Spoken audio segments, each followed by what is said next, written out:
यहाँ से अभी से रिकॉर्डिंग चालू कर रहे हैं, ठीक है।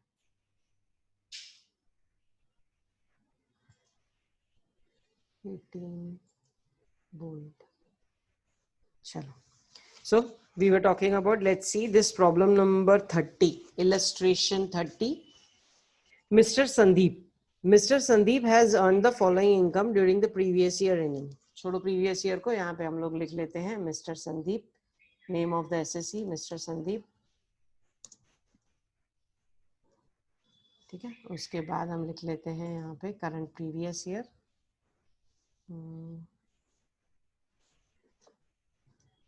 करंट प्रीवियस ईयर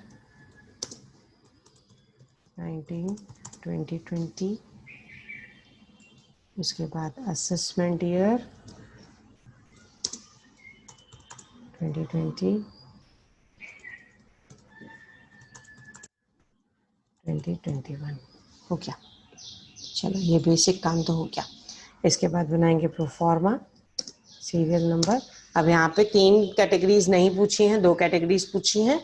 आपको चाहिए तीनों बना लो, लेकिन मैं 2 बना के दिखा रही हूँ क्योंकि मान लो एग्जाम में ऐसा आ गया, जैसे नॉन रेसिडेंट का मैंने आपको बोला आप खुद करोगे डेविड वाला प्रॉब्लम, तो कैसे करोगे, वो कंफ्यूजन नहीं होना चाहिए। Just to show that I am just making only 2 categories columns. सो ये हो गया एक सीरियल नंबर, उसके बाद है एक पर्टिकुलर्स, उसके बाद R and O R, okay.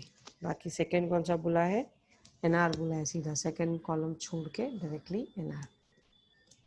Yes, चलो इसको जगा दें पहले।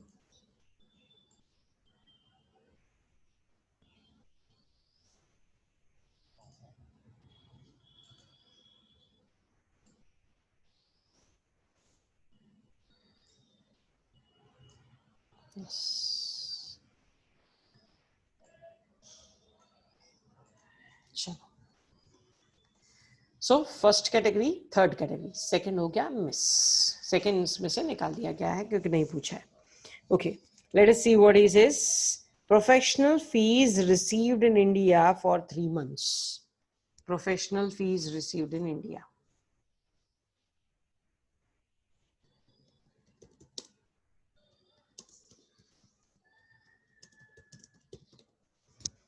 Professional fees received in India. Now naturally professional fees received in India तो इंडियन इनकम हो गई। ओके, इंडिया में मिली है, इंडिया में मिली, मैंने नोट देखा तो मैं तो टैक्स लेने ही वाली हूँ। सो professional fees received in India, that will be, मौसम ऐसा है कि पूरा अंधेरा ही अंधेरा हो रहा है। So professional fees received in India, that will be chargeable at for both the categories at 18,000, 18,000 दोनों का अमाउंट दिया हुआ है। That will be called as your Indian income, 18,000, 18,000।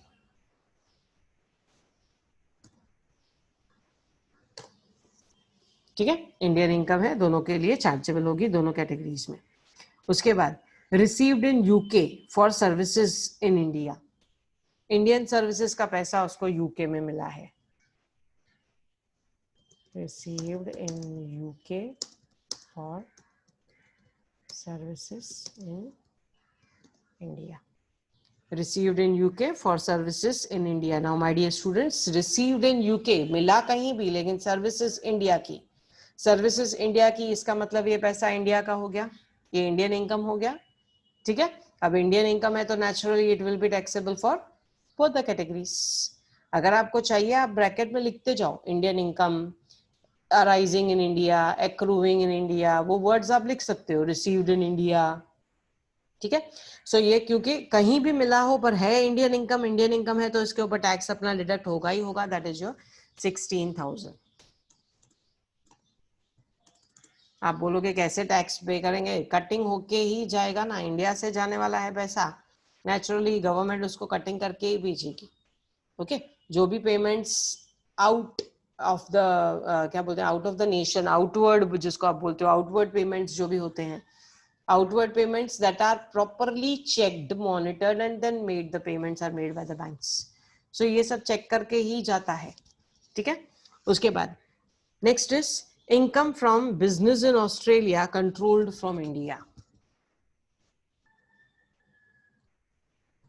Income from business in Australia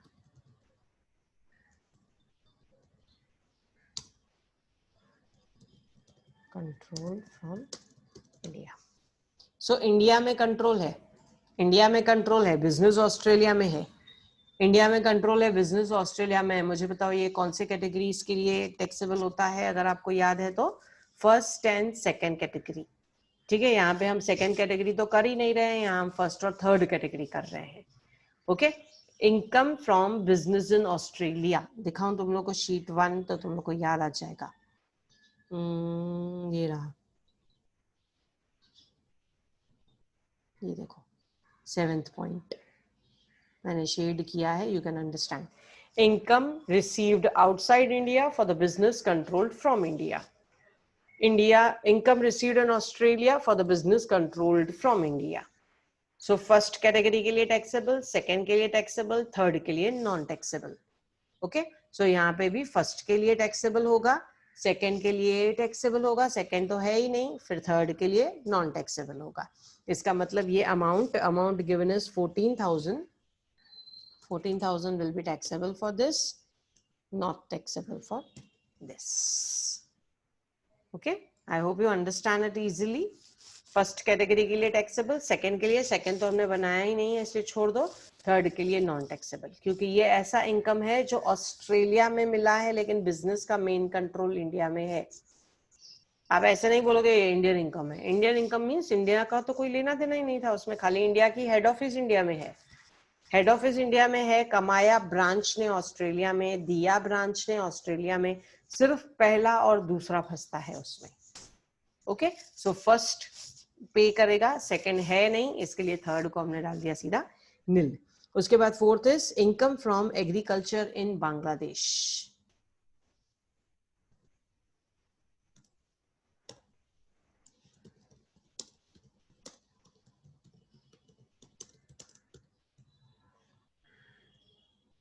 इन बांग्लादेश,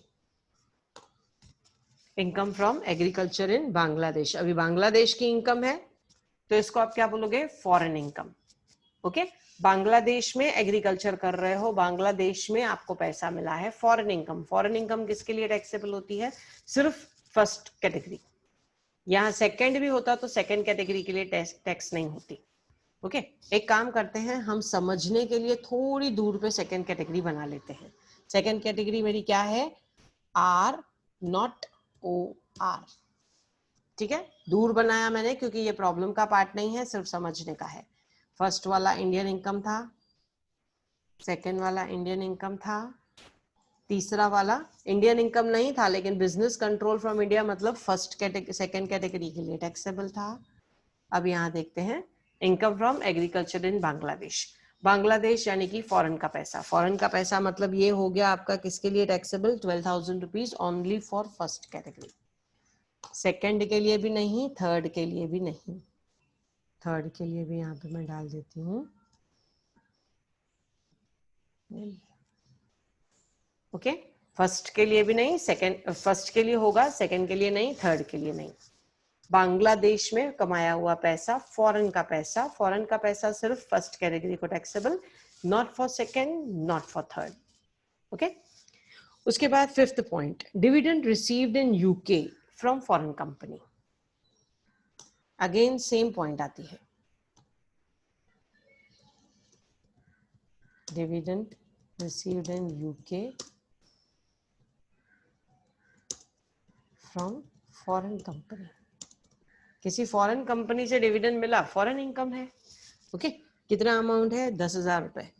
10,000 रुपए इनकम है ये, तो ये किसके लिए टैक्सेबल होगी? फर्स्ट कैटेगरी के लिए होगी, सेकंड के लिए भी नहीं, थर्ड के लिए भी नहीं।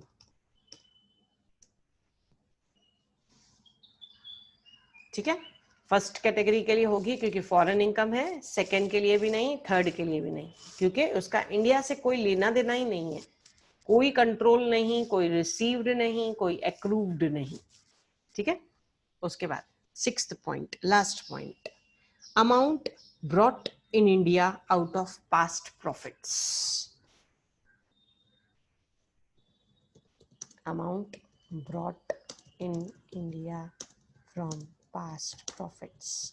इसको आप ना इंडियन इनकम बोलोगे, कितना अमाउंट दिया हुआ है, इसको आप ना इंडियन इनकम बोलोगे, इट इज 18,000. सो ना इंडियन इनकम बोलोगे ना फॉरेन इनकम बोलोगे. क्यों? Because this is called as remittances. एक मिनट रुको, मैं वो वर्ड लिखती हूँ. It will not be taxable for anyone. मैंने आपको बताया था, हम जब टैक्स की बात करते हैं हम इनकम की बात करते हैं, जमा पूंजी की बात नहीं करते हैं.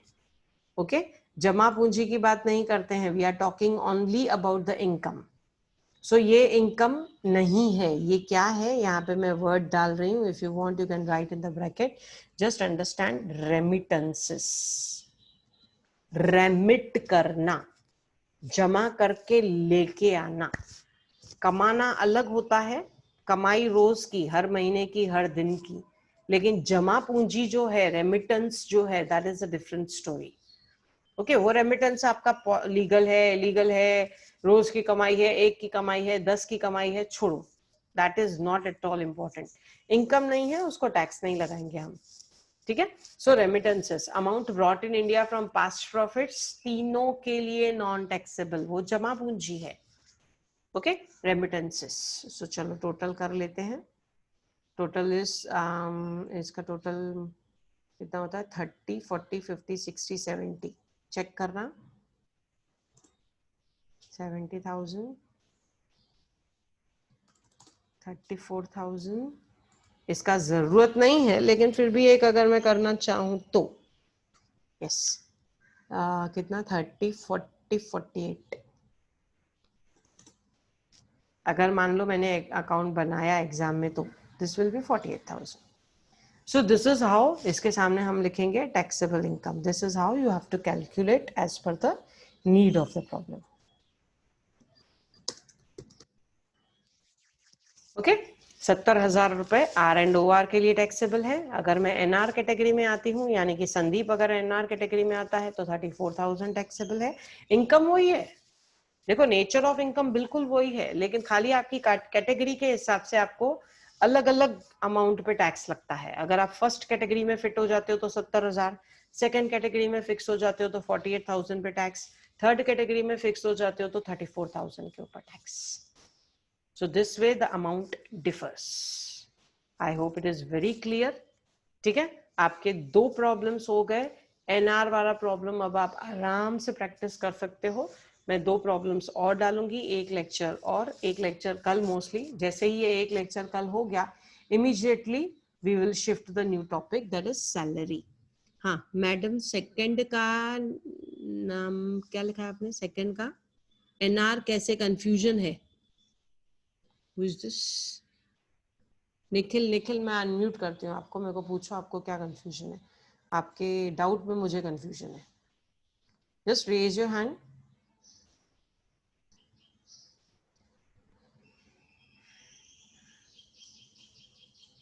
कुछ भी प्रॉब्लम है please you can ask. Anyone doubt पूछ लो.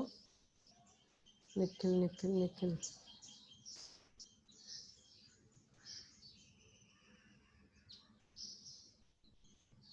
अरे इसमें तो कोई. निकिता. सॉरी निकिता. निकिता अनम्यूट करो.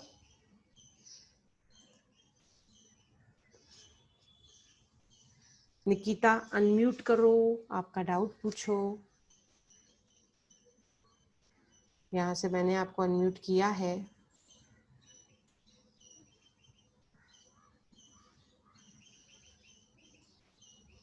अब क्या हुआ? मैम सेकंड नहीं हो रहा है अनम्यूट.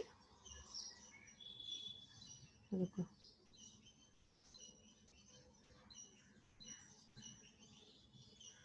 ट्राई. वापस ओपन करती हूँ उसको.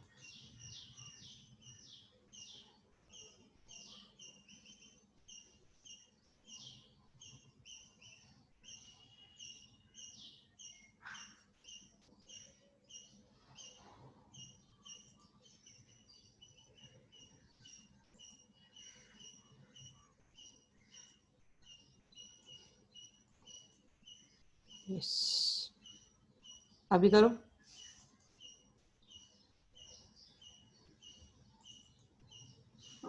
हाँ हेलो मैम। बोलो बोलो। मैम वो payment received in UK for services rendered in India में एनआर में कैसे आएगा? Received in UK for services in India, my dear, Indian services है, इसका मतलब इंडियन इनकम हो गया ना। You have given a service in India, ठीक है। फॉर एग्जाम्पल कोई से मेंटेनेंस है, या कहीं आपने रिसोर्स पर्सन करके लेक्चर लिया, कहीं आप कहीं डॉक्टर हो, यहाँ पे ऑपरेशन करने आ गए, you have given service in India, India में सर्विस दिया तो वो इंडियन इनकम हो गया, ठीक है। रिसीव भले कहीं भी होने दो, अराइज इंडिया में हुआ, अराइज इंडिया में हुआ क्योंकि आपने सर्विस इंडिया में प्रोवाइड किया, naturally it will be taxable as an Indian income. Last time देखो मैंने आपको शीट 1 में, इसके लिए शीट 1 में मैंने आपको बताया था ना, there are 2 parts of income, just 1 minute. हर एक इनकम के 2 पार्ट्स होते हैं, हमने ये इसमें देखा था, एक होता है रिसीव्ड और एक होता है अराइज, ये रहा, ये देख सकते हो आप, Indian income arising in India, ठीक है। एक पार्ट होगा उसका अराइजिंग, एक पार्ट होगा रिसीविंग। अब यहाँ पे था रिसीव्ड इन यूके, मिला यूके में है, माना, ठीक है, लेकिन सर्विसेज आपने इंडिया में दी हैं। सर्विसेज मतलब मान लो कहीं मैंने डांस परफॉर्मेंस किया, कहीं मैंने कोई जॉब करके दिया, कहीं मैंने कोई प्रोजेक्ट कंप्लीट किया, I am architect, I came to India, I saw the area, और मैंने उसके हिसाब से वहां पे डिजाइन बना के दिया, और उन लोगों ने बोला हम आपका पेमेंट करेंगे, डिजाइन अप्रूव होने दो, मैं वापस आ गई यूके में और मुझे मेरा पैसा मिला, ठीक है। 1 महीने के बाद, 2 महीने के बाद वो मेरा पैसा आया। अब 1 महीने के बाद, 2 महीने के बाद वो पैसा आया, लेकिन है तो वो पैसा इंडिया की सर्विसेज का, यानी कि it will be Indian income, okay. So it will be taxable for NR, दोनों तीनों कैटेगरीज के लिए इनफैक्ट वो टैक्सेबल है because it is Indian income. Yes, और कुछ कंफ्यूजन है तो बोलो।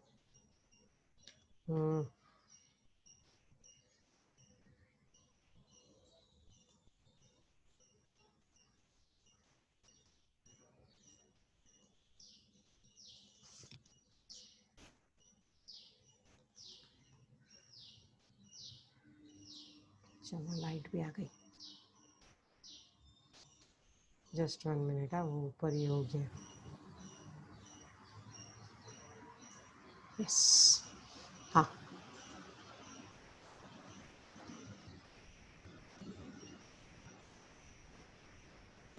Yes, okay. Any other doubt, anyone else? कुछ भी डाउट है, raise your hand.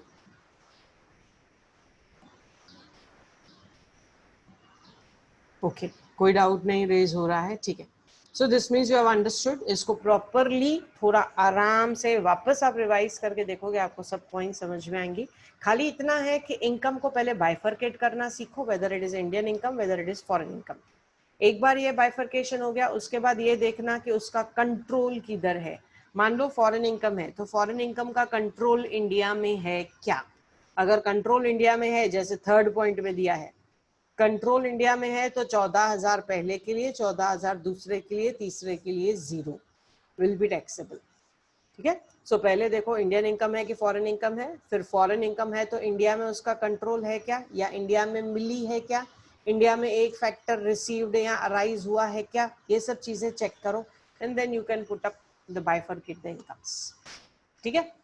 So 2 problems और मैं डालूंगी जो एग्जाम में आ चुके हैं, जो तीनों कैटेगरीज के लिए एप्लीकेबल हैं। एक बार वो रिवीजन प्रॉपरली हो गया नेक्स्ट लेक्चर में, then we can move on to the next chapter, that is income from salary. So चलो, स्टे सेफ, टेक केयर। 11:30 बजे शायद वापस नीतू मैडम का लेक्चर है, तो देखना जरा। चलो, हम एंडिंग द मीटिंग।